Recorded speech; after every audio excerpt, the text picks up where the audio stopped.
Et à un moment donné, tu as dit, ah, voilà, moi je crois ça.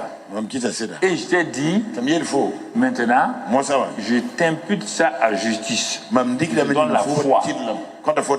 Maintenant, tu vois, tu as ma présence, tu as la foi maintenant.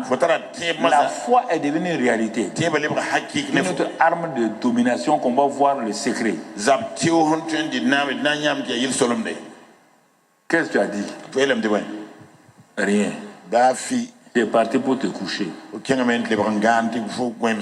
tu as laissé mon ennemi dévancer, aller chez toi. Toi, tu arrives avec un pouvoir. Tu arrives avec le pouvoir de domination que je viens de te donner. Et même j'ai ajouté une vision à ça. J'ai montré ta postérité esclave pendant 400 choses. C'est dans le même, dans Genèse 16. Je t'ai montré que tu es libre. Au lieu d'arriver en chantant à la maison, proclamant les choses, tu arrives. Ta femme se présente, prend la parole. Tu dis, maman Sarah. Oui, comme tu n'as rien vu là, tu dis ça, il n'y a pas de problème, mais assois-toi. Il a fait asseoir. Mais tu reproduis la même bêtise qu'Adam. Voici les hommes là. Vous créez des problèmes à vos familles. Vous n'osez pas dire ce que Dieu a dit. Parce que vos diplômes et vos choses vous font croire que vous êtes important. C'est les femmes qui peuvent dire des choses comme ça. Oh, Jésus dit, je vais ressusciter. Troisième jour. Je vais ressusciter, je vais me présenter à vous. Il ressuscite. Aucun homme ne va le troisième jour. Les 11 disciples devaient entourer le tombeau le troisième jour. S'asseoir, célébrer le Seigneur. Il va sortir. Il a vaincu le tombeau. Mais on n'a rien vu encore. On va s'asseoir. On va proclamer. Il a dit le troisième jour, il sortira. Non, non, non. Ils sont allés se cacher. Et les pauvres femmes vont encore prendre leur courage à deux mains. S'en vont au tombeau. Et Jésus leur dit, l'ange leur dit, allez dire à ses disciples là, que lui il est ressuscité, ils vont se rencontrer en Galilée. Là encore, le Seigneur a parlé, vous ne croyez pas. Les femmes de vos femmes sont venues vous parler, vous ne croyez pas. Vous dites que des histoires de femmes. Vous voulez que Dieu fasse quoi? Hommes, je parle aux hommes maintenant. Vous voulez que Dieu fasse quoi? La plupart de vos problèmes familiaux, ça vient de vous. Incapable d'aller voir Dieu.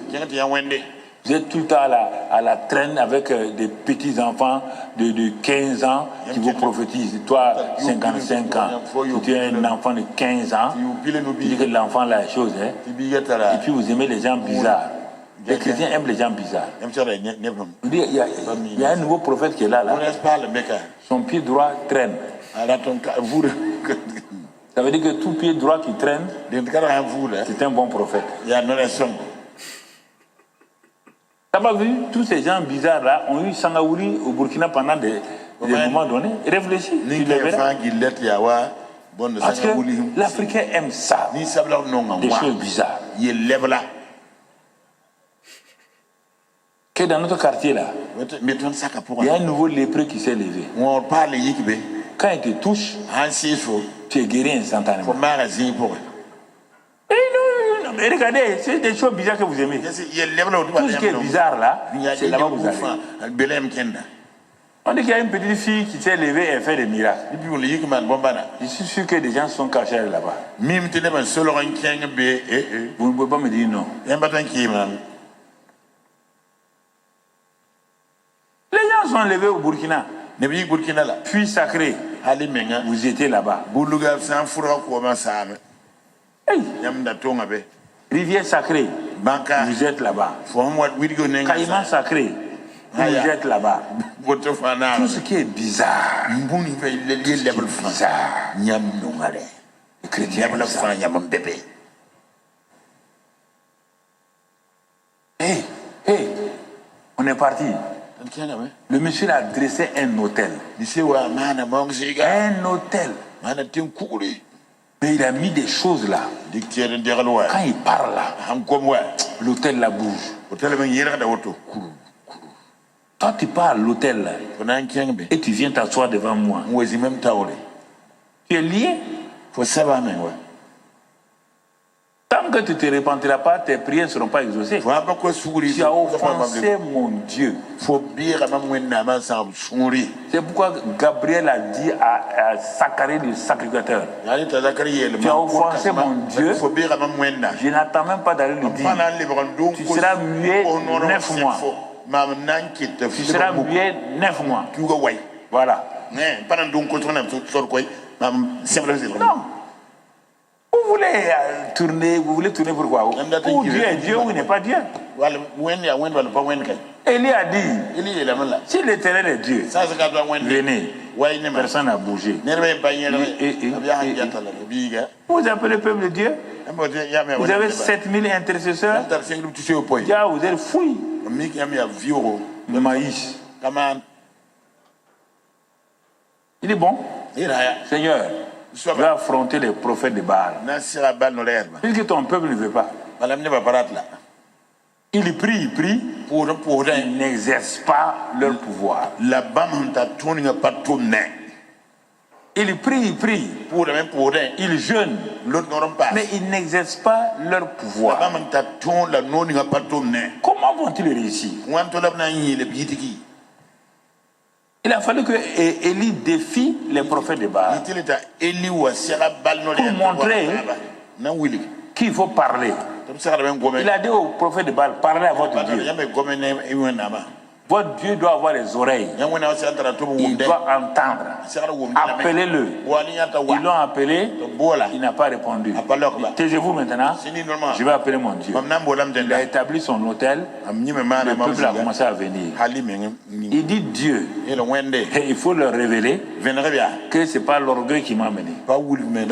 C'est toi qui m'as amené. Révèle-leur que tu es Dieu en envoyant du feu sur cet hôtel complètement mouillé là, et que malgré l'eau là, ça prenne feu.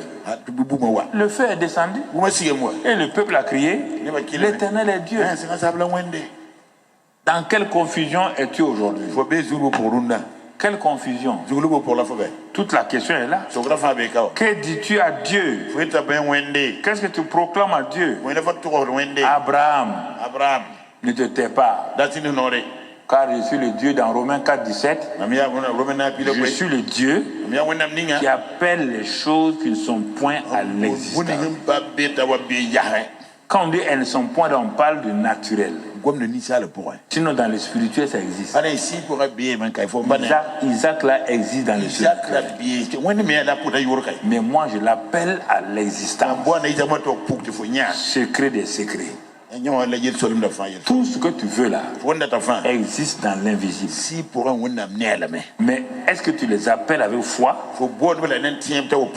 Est-ce que tu appelles avec foi? Est-ce que tu parles avec assurance? Si tu n'apprends pas à résoudre tes propres problèmes, ne crois pas que tu vas résoudre les problèmes des autres facilement. Tes petits problèmes là, je vais te montrer comment tu fais. Souvent, comment tu agis. Ah oui. Bon. Seigneur. Bon. Je vais acheter un vélo là. Bon, mon salaire suffit. J'ai fait 2 mois d'économie, mon salaire va suffire pour acheter le vélo. Et on dit en ce moment, Seigneur, aide-moi à acheter le vélo. Voilà. Ça, c'est la compétence de Dieu. Dieu n'a qu'à m'aider à acheter le vélo. On présente des petites choses à Dieu. Et on dit, Seigneur, secours-moi. Donne-moi l'essence. Voilà comment notre Dieu est. On l'a réduit à 0. Maintenant, ce monsieur arrive à un niveau, il a grandi un peu, il veut une voiture. Il veut une voiture. Le Dieu qu'il a exaucé pour le vélo là, il le laisse de côté. Il s'en va à la banque.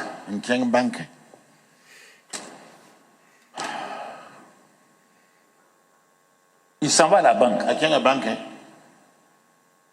Tu m'as déjà vu aller à la banque. Tu m'as déjà vu aller emprunter à la banque. Tu m'as déjà entendu qu'on va emprunter à une banque. Les banquiers sont au milieu de nous, ils sont bien, ils sont bien. Dieu les bénit. Dieu les bénit. Il n'y a pas de problème. Mais un enfant de Dieu a déjà son banquier. Non, vous dites ça à chaque fois, mais pourtant je reçois vos lettres. Pasteur, sans toi, il n'y a rien. Je veux des tôles pour ma maison.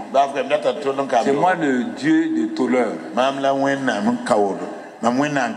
mon Dieu, là, c'est donneur de tôles. Quand il y a les grandes choses maintenant, vous partez voir les grands types. C'est ça, hein? Il avait classé Dieu, petit Dieu, vous avez élevé des hommes comme des grands hommes. Tu ne connais pas quelqu'un au ministère de l'Agriculture? C'est pourquoi? J'ai posé mon dossier depuis 3 mois. Ça ne bouge pas. Mais, tu as parlé? Il faut parler, non? Dis-moi que si tu n'as pas un cousin là-bas, le cousin qui est devenu ton Dieu, et quand tu arrives à faire libre, tu gagnes le travail là, tu marches poto, pour venir t'arrêter ici, que Dieu t'a aidé. Menteur, quel Dieu t'a aidé. Dieu n'aide pas les gens comme ça. Où est sa gloire? On a eu tel marché là. Vous l'avez eu comment? Dans le marché là, il y a un membre qui est le cousin de ma cousine. Il y a même cousine, cousin. Donc, cousin ta cousine, comment on l'appelle? Cousine de ta cousine, il y a pas mis là. Et c'est ça que tu dis que Dieu t'a aidé. Demande, promets-toi au Burkina, s'il y a quelqu'un à qui je suis allé voir pour un jour m'aider, pour avoir telle chose. Jamais. On m'a toujours appelé pour proposer les postes. Le président Sankara est venu dans mon bureau. Ma secrétaire est là encore. Je vois, il rentre avec ses commandos, il s'assoit. Non, grand frère, je viens te voir parce qu'ils avaient dissous le gouvernement. Quand ils dissolvent le gouvernement, il reste 3. Sankara, Henri Zongo et puis l'autre, Lengani. Ils veulent former un nouveau gouvernement. Lui, il est venu, il est rentré dans mon bureau. Il dit, mais président, il y a quoi? Il dit, non, il est venu me saluer. Bon, il me dit, ils sont en train de... je l'ai coupé. Il dit, vraiment, vous travaillez bien. Et d'ailleurs même, vous savez, président, vous m'avez créé des problèmes. On ne fait pas de commerce dans le temps de révolution. Aucune société commerciale n'est sociale. Vous m'avez dit de jouer le social. On ne peut pas. On a acheté des produits à 100 francs. Vous voulez que moi je vende ça à 90. Les 10 francs, je vais les avoir où? Il me regarde. Comme il me respecte là, il dit bon, si vous ne croyez pas, pour lui couper l'herbe, il dit d'ailleurs même, on va le voir au magasin là. Il a été obligé de me suivre. Quand on est parti visiter le magasin, quand on est sorti, il dit, président, je vais vous accompagner. C'est là que j'ai échappé au ministère du Commerce. Ça s'est passé avec l'autre commerce. Ça m'intéresse pas. Ça, mais et si tu crois que c'est faux là, si je parle publiquement là, je connais la preuve. Parce qu'on peut te honnir si tu mens. Tu crois à 76 ans, je me fais honnir par quelqu'un. Où est-ce que j'ai appris à me baser sur Dieu? Quand je t'ai répété ça, je te répète encore.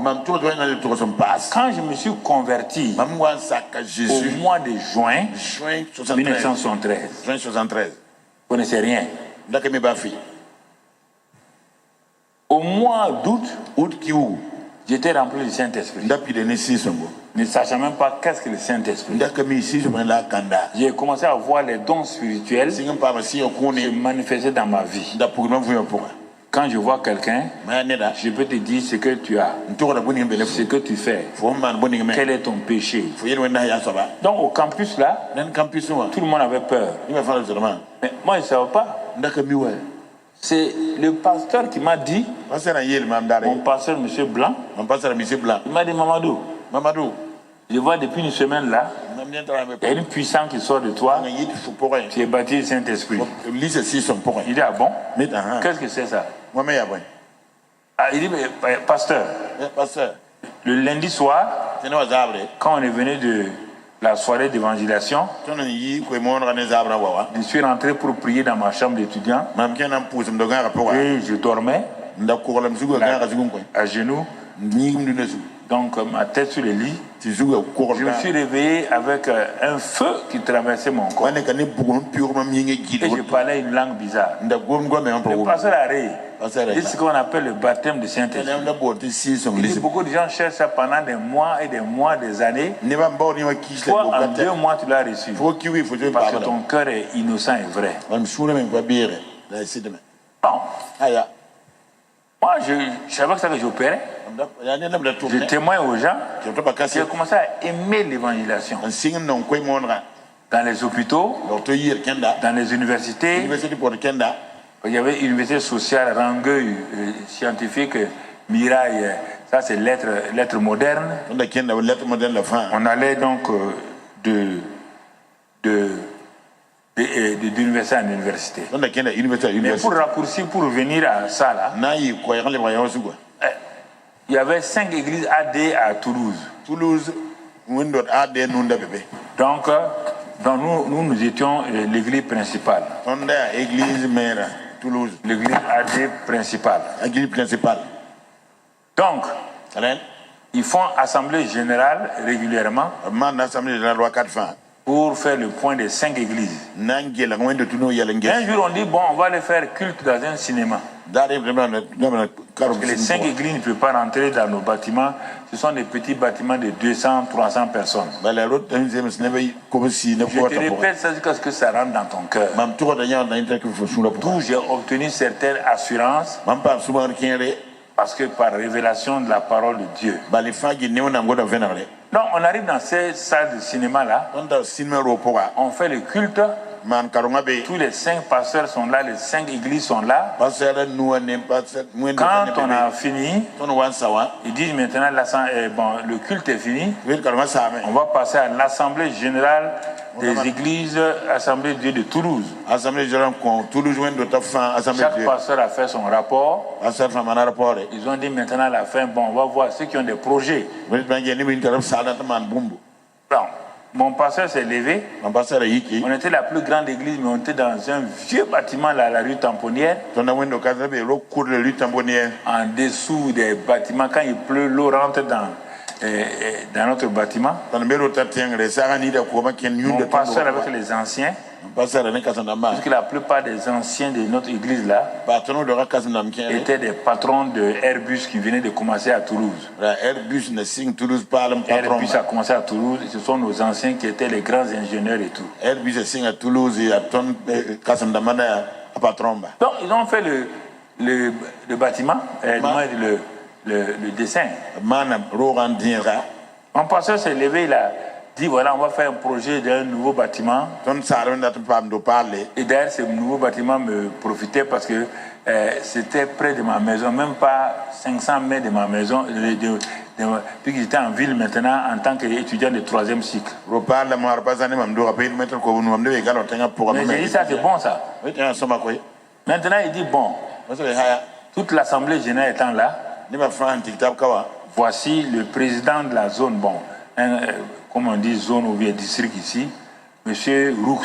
S'est levé et dit bon, on va vous proposer à l'Assemblée générale comment on va financer le bâtiment. Ils ont donné le prix et tout. Moi j'étais assis comme je ne connais pas. Je suis tu, je regarde.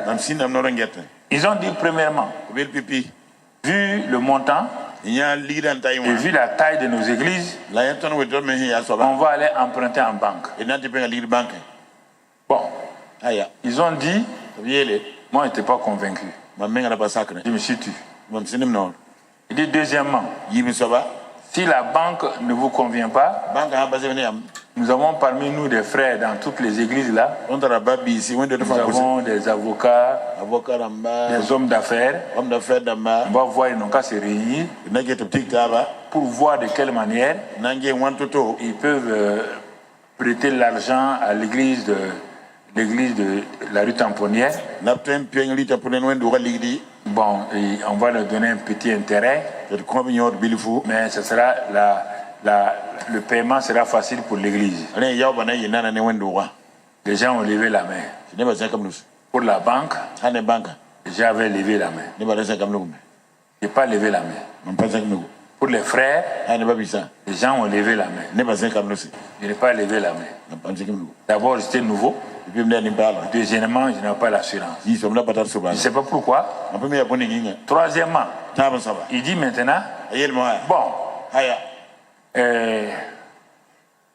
s'il y a quelqu'un qui n'est pas d'accord à toutes ces choses, puisqu'il a dit, bon, des volontaires, si quelqu'un n'est pas d'accord à tout ça là, il n'a qu'à lever la main. Ah, j'ai regardé à droite, à gauche, personne n'a levé la main. J'ai levé ma main femme. Tout le monde a éclaté de rire. Ils savent que je suis nouveau converti. Les nouveaux convertis sont zélés. Mon pasteur dit, Mamadou, lève-toi, dis-nous pourquoi. Tu vois tous ces hommes-là, ce sont des hommes d'affaires. C'est des anciens. Tout ce qu'on a proposé là, c'est logique. Mais pourquoi toi tu dis, tu lèves ta main, qu'est-ce que tu veux nous dire? Ah, il dit, pasteur, vous m'avez dit que Dieu là, c'est notre papa. Donc moi je répète ce que vous avez dit. C'est notre papa. Il est riche. Vous m'avez dit qu'il a dit que l'or et l'argent lui appartiennent. L'or et l'argent n'appartiennent pas à aucune banque, ni la banque centrale, ni aucune banque. Ah, bon. Si c'est notre père et que l'argent et l'or lui appartiennent, il dit que ce que son fils demande, lui il donne. Moi je ne sais pas pourquoi vous allez vous mettre des ratios, des trucs, comment on appelle, ce que les banques prennent là. Les agios. Agio.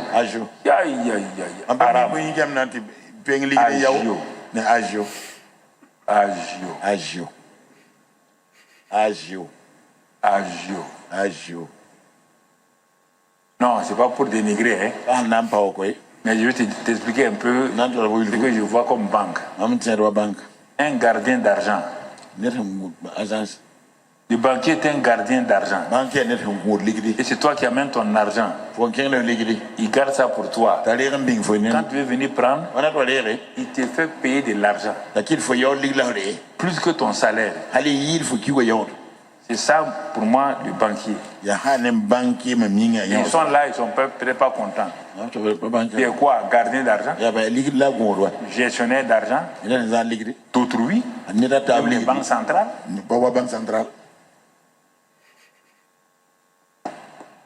Ah, si on peut t'appeler autrement, dis-moi. Manager. Gardien. Gestionnaire. Gardien. Non, je parle dans le langage spirituel. Puis professionnellement, c'est bon. Il n'y a pas de problème. Chacun gagne sa vie en maltraitant quelqu'un. Voilà.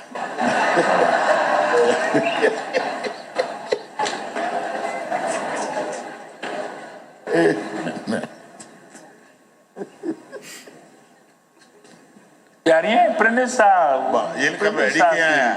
C'est des choses simples là. Il n'y a rien là. Mon ami. Moi, je devais être le premier directeur de la BNP. Quand le ministre Tiemogo Margarango m'a écrit à Toulouse, j'ai sa lettre encore avec moi. Il m'a dit qu'ils vont nationaliser la BNP. Il va devenir BICIA. On a fait des enquêtes, on a vu que tu es là-bas. Tu es en train de finir des choses. On a besoin de ta formation là. je viens pas. Si je viens, vous me donnez la BCAO. Voilà. Comme ça, je vais BCAO. Donc,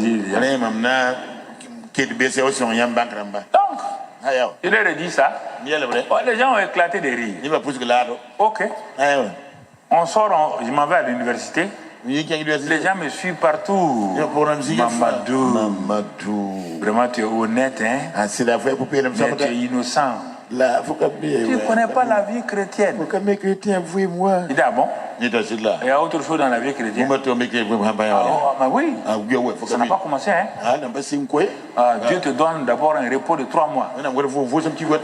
Après, quand il va commencer là, tu sauras. Donc, ils m'ont accompagné comme ça des paroles négatives jusqu'au campus. Quand je suis dans ma chambre, je ne comprends pas. Vous me dites que Dieu, votre Dieu est fort. Il pourvoit. Que l'or et l'argent lui appartiennent. Je crois. Au lieu de m'encourager, vous voulez me décapiter. Moi, je suis tu. Je dis à Dieu, je ne connais pas grand chose, mais ce qui est sûr là, ce que moi j'ai dit là, il faut faire ça pour qu'il sache là que ce n'est pas l'âge ou la vieillesse qui conduit les choses. À la prochaine assemblée générale, pour ne pas vous retenir, prochaine assemblée générale, nous, nos gens, on a fini notre bâtiment d'église. Mais là, on ne sait pas comment. Donc ils viennent, ils font le compte rendu et on dit à mon pasteur, bon, votre bâtiment est fini, levez-vous faire le témoignage, comment vous avez fini ça. Mon pasteur me regarde un peu et il dit, vous savez, quand Mamadou a parlé là, tout ça a cru que c'est pas, il est nouveau converti, il a fait ceci ou cela. Mais qu'est-ce qu'on a constaté? Quand on est retourné, qu'est-ce qu'on a constaté? Sans savoir quoi, il y a un mouvement financier qui a été déclenché. Il dit, bon, je vais donner la parole au trésorier. Trésorier là, il nous fait le compte rendu. Il s'est levé, il a commencé à dire avec étonnement comment l'argent rentrait. Ce n'est pas un prêt, ce n'est rien. Il dit à tout le monde, comme Mamadou l'a dit, nous avons construit le bâtiment là sans aucune dette.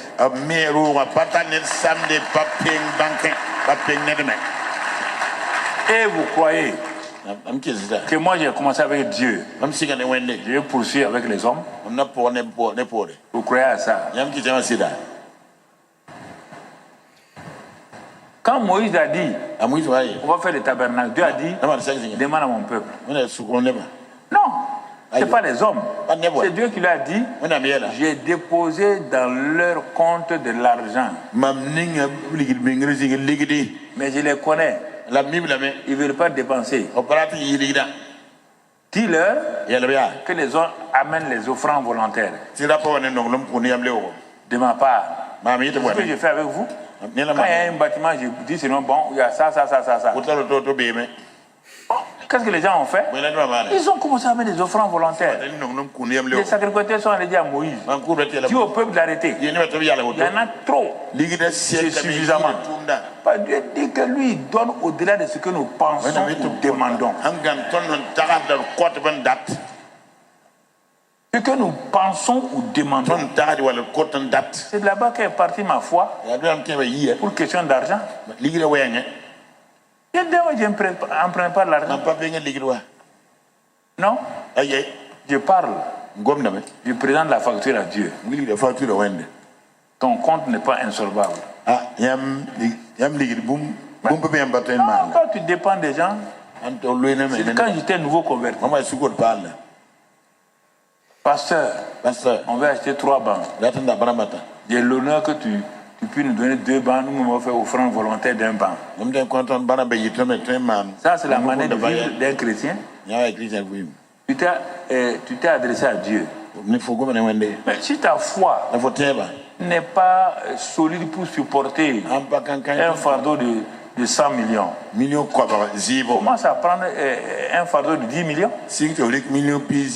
Jésus dit quand ton ami veut faire tant, il fait ça. Tu veux faire 1000 km, c'est trop long. Commence 1 km. Il reste 999. En 1000 jours,